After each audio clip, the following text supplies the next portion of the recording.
Welcome to Concrete Block, your go-to source for in-depth analysis and unbiased discussion of the day's most pressing news stories. I'm your host, Walter, and we're excited to have you tuning in today. We're starting off with a big story that's been making waves globally. The United States and Ukraine have been in the headlines lately, with President Trump working towards a peace agreement to end the Russia-Ukraine war. In a recent development, the two countries have signed a significant deal, with the U.S. pledging its support for a free, sovereign, and prosperous Ukraine over the long term. To break it down, the agreement aims to center the peace process around Ukrainian independence and self-governance. This move has been met with a mix of reactions, ranging from optimism about the potential for lasting peace to concerns about the implications for regional stability and global geopolitics. In related news, President Trump has appointed Mike Waltz as the next U.S. ambassador to the United Nations. Waltz, who previously served as National Security Advisor, has been tasked with representing American interests on the world stage. This appointment comes after some controversy surrounding Waltz's tenure in his previous role, including a notable incident involving sensitive information and a journalist. Meanwhile, across the Atlantic, Britain is holding local elections, which could potentially shake up the country's political landscape. The Labour Party, led by Prime Minister Keir Starmer, is looking to maintain its momentum after a landslide victory in the 2024 general election. However, the Conservative Party and other contenders, including the far-right Reform UK Party led by Nigel Farage, are also vying for votes.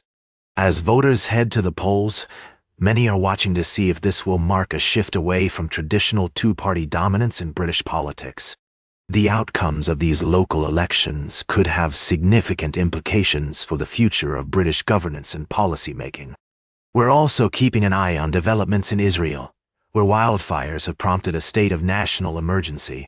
The Israeli government has requested international aid to combat the fires, which have already scorched thousands of acres of land.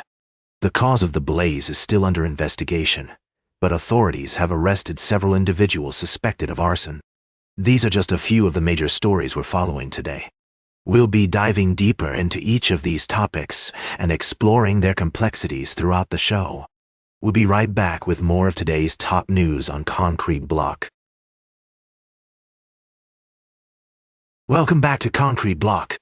We're glad you're still with us as we dive into our middle segment. Today, we're exploring a complex and intriguing story that's been making waves in the world of politics and economics.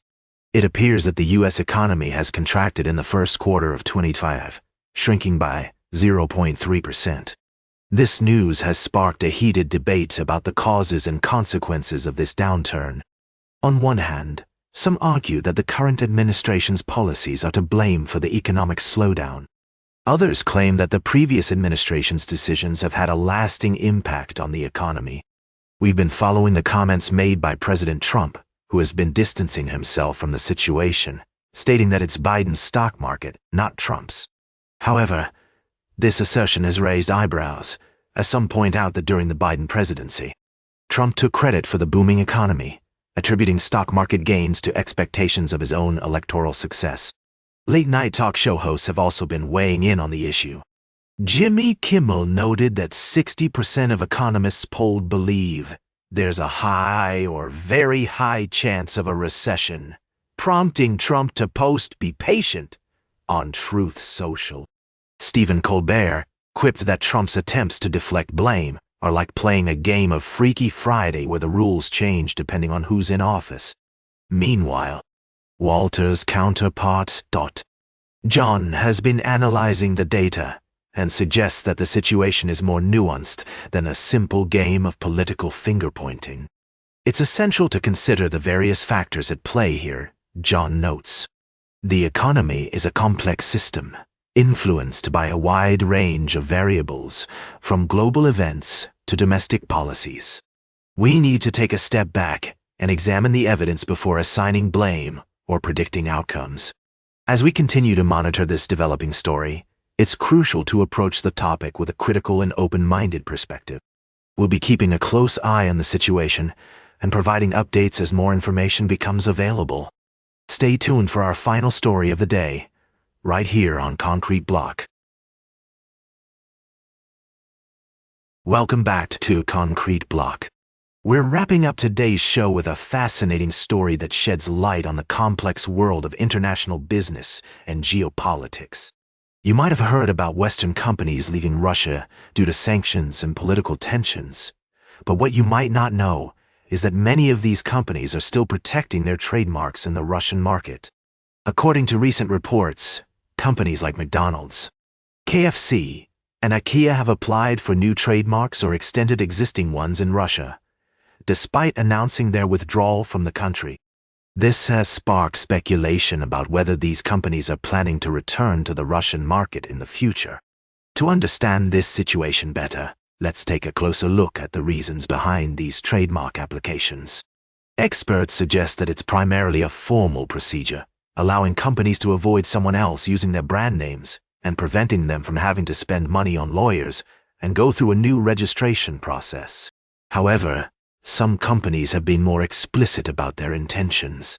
McDonald's, for example, stated that the reasons for their withdrawal in 2022 remain valid today, implying that they are not planning to return anytime soon.